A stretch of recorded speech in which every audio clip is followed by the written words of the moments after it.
आपातकाल, ये शब्द सुनकर हमें याद आता है 1975 का वो दौर जब भारत के लोकतंत्र की हत्या की गई। पर आपातकाल सिर्फ 1975 की कहानी नहीं है। आपातकाल एक मानसिकता है जिसमें कांग्रेस जीती आई है। सदियों की गुलामी के बाद सैकड़ों लोगों के अमर बलिदानों से जो भारत 15 अगस्त 1947 को आजाद हुआ, वो मात्र 28 सालों बाद 25 जून 1975 को आपातकाल के नाम पर एक बार फिर तानाशाही देखने को मजबूर हो गया।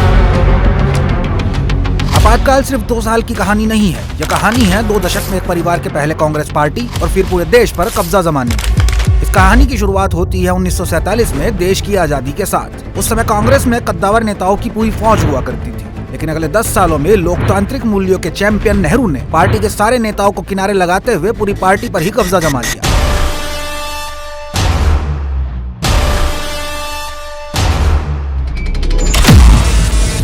आजादी के वक्त कांग्रेस के अध्यक्ष रहे आचार्य कृपलानी की नेहरू जी के साथ लगातार तनातनी चलती रही और आखिरकार उन्हें 1951 में कांग्रेस पार्टी तक छोड़नी पड़ी। इसके साथ ही पुरुषोत्तम दास टंडन के अध्यक्ष बनने पर नेहरू ने कांग्रेस वर्किंग कमेटी से इस्तीफा दे दिया। पर सरदार पटेल के निधन के बाद पार्टी में अकेले पड़ चुके पुरुषोत्तम दास टंडन को ही अध्यक्ष पद से इस्तीफा देना पड़ा। 1950 के बाद कांग्रेस पार्टी पूरी तरह से नेहरू की छाया में चली गई। 1951 से 54 तक नेहरू देश के प्रधानमंत्री भी रहे और कांग्रेस के अध्यक्ष भी। 1959 में नेहरू ने राजनीतिक वंशवाद की नींव रखी, अपनी बेटी इंदिरा को ही पार्टी की कमान पकड़ाकर। पिता प्रधानमंत्री, बेटी पार्टी अध्यक्ष। देश की सत्ता पिता के हाथ में और पार्टी पर बेटी का कब्जा, पूरा कंट्रोल परिवार के हाथ में। लाल बहादुर शास्त्री जी के संदेहपूर्ण निधन के बाद कई दूसरे सीनियर नेताओं को छोड़कर इंदिरा गांधी को पहले प्रधानमंत्री बनाया गया और फिर 1969 में इंडिया ने सारे सीनियर नेताओं को कांग्रेस से बाहर का रास्ता दिखाते हुए कांग्रेस पर पूरी तरह से कब्जा जमा लिया।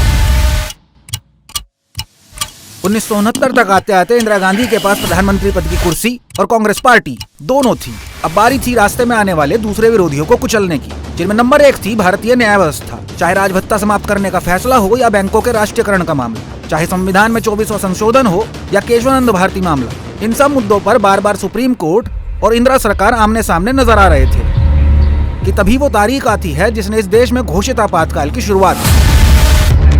12 जून 1975 को राजनारायण बनाम इंदिरा गांधी मामले में इलाहाबाद हाई कोर्ट ने इंदिरा गांधी को दोषी मानते हुए संसद से अयोग्य घोषित कर दिया और उनके किसी भी निर्वाचित पद पर रहने पर 6 साल के लिए प्रतिबंध लगा दिया। यहीं से घोषित तानाशाही यानी आपातकाल की शुरुआत हुई।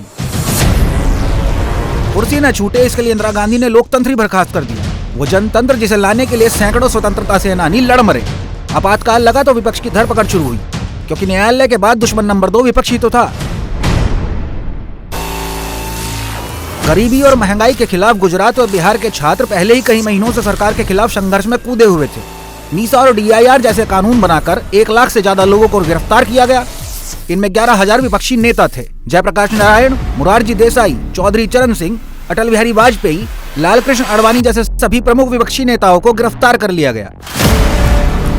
सारे विपक्ष को जेल में डालने के बाद इंदिरा गांधी का अगला चाबुक चला देश के सबसे बड़े स्वयंसेवी संगठन राष्ट्रीय स्वयंसेवक संघ पर। आपातकाल की शुरुआत में ही कांग्रेस ने RSS पर प्रतिबंध लगा दिया, लेकिन इसके बावजूद संघ और संघ से जुड़े दूसरे संगठन 2 साल तक कांग्रेसी तानाशाही के खिलाफ भूमिगत आंदोलन चलाते रहे।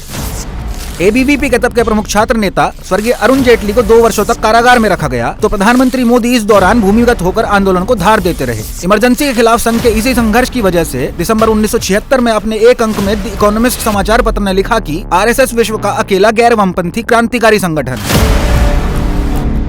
इसके बाद इंदिरा सरकार का तीसरा गुस्सा फूटा प्रेस पर। प्रेस को कुचलने की ट्रेनिंग इंदिरा गांधी ने अपने पिता नेहरू से ही सीखी थी। वो नेहरू ही थे जिनके शासनकाल में अभिव्यक्ति की आजादी देने वाले संविधान के अनुच्छेद 19 में संशोधित करके उसे सीमित किया गया। नेहरू के खिलाफ कविता लिखने पर मशहूर शायर मजरूह सुल्तानपुरी को जेल जाना पड़ा था। उसी दौर में लता मंगेशकर के भाई हृदयनाथ मंगेशकर को अपनी रेडियो की नौकरी से इसलिए हाथ धोना पड़ा था क्योंकि उन्होंने वीर सावरकर की कविता को लयबद्ध किया था। नेहरू काल में दर्जनों किताबें प्रतिबंधित हुई, दर्जनों पत्रकार और अखबार निशाना बनाए गए, लेकिन अभी कांग्रेसी तानाशाही का असली चाबुक चलना बाकी था। अपने पिता से प्रेस की कमर तोड़ने की ट्रेनिंग पाई इंदिरा ने प्रेस सेंसरशिप का काला दौर पूरे 2 साल तक चलाया। अखबार छापने से पहले सरकार उसकी एक-एक लाइन पढ़ती थी। इस दौरान अखबारों ने अपने एडिटोरियल पेज को खाली छोड़कर अपना विरोध जताया। कितने ही अखबारों के दफ्तर बंद कर दिए गए, पत्रकारों की धरपकड़ शुरू हुई, यहाँ तक कि विदेशी अखबारों के पत्रकारों की गिरफ्तारी और उनका देश निकाला शुरू हो गया। एक तरह से पूरा भारत एक जेल बन चुका था। आपातकाल के दौर में गांधी परिवार देश को मुगलिया दौर के बादशाहों की तरह चला रहा था। आम जनता के लिए आपातकाल का सबसे भयावह चेहरा नसबंदी के रूप में आया। कांग्रेसी सरकार के दमन का अंदाजा इस बात से लगाया जा सकता है कि केवल एक वर्ष में 60 लाख पुरुषों की नसबंदी कर दी गई। सही इलाज और देखभाल न मिलने की वजह से इनमें से हजारों पुरुषों की मौत तक हो गई। इस मामले में माँ बेटे की कांग्रेसी तहनाशाही नाटकी तानाशाही से भी ज्यादा क्रूर थी। इसके अलावा सौंदर्यकरण के नाम पर संजय गांधी ने दिल्ली के सैकड़ों घरों पर बुलडोजर चलवाया, जिसमें करीब 6 से 7 लाख लोग बेघर हो गए और विरोध करने पर आम लोगों पर गोलियां तक चलाई गई, जिनमें कई मौतें हुई। ये अमानवीय, अत्याचारी, अलोकतांत्रिक तानाशाही 2 साल तक चलती रही। इसके बाद मार्च 1977 में कांग्रेस सरकार आपातकाल हटाने और चुनाव कराने को राजी हुई। सारी विपक्षी पार्टियों को विलय करके एक दल जनता पार्टी बनाया गया, जिसने 1977 के चुनाव में कांग्रेस को पराजित किया। 1977 में आपातकाल तो खत्म हो गया, लेकिन एक परिवार की देश को अपने जागीर समझने की मानसिकता खत्म नहीं हुई। यह वही मानसिकता थी जिसके चलते सीताराम केसरी को कुर्सी समेत पार्टी दफ्तर से बाहर फेंका गया और पूर्व प्रधानमंत्री नरसिम्हा राव के पार्थिव शरीर को कांग्रेस दफ्तर में प्रवेश नहीं मिला और उनके अधजले शव को दिल्ली से हैदराबाद भेजा गया। 1997 से 2017 तक 20 साल सोनिया गांधी कांग्रेस की अध्यक्ष रही और इसी दौरान कांग्रेसी शहजादे को आगे बढ़ाने के लिए एक के बाद एक दूसरे युवा कांग्रेसी नेताओं को बाहर का रास्ता दिखाया जाता रहा। इसलिए जो कांग्रेस 1975 में कोर्ट, विपक्ष और प्रेस का गला घोट रही थी, वही कांग्रेस आज भी चुनाव हारने पर भारत के लोकतंत्र, भारत की निर्वाचन प्रक्रिया और चुनाव आयोग का अपमान करती है, कोर्ट से मिली सजा का राजनीतिकरण करती है, भारतीय सेना से सबूत मांगती है, प्रेस को गोदी मीडिया कहकर अपमानित करती है और एक के बाद एक लगातार देश से गद्दारी के प्रमाण देती है।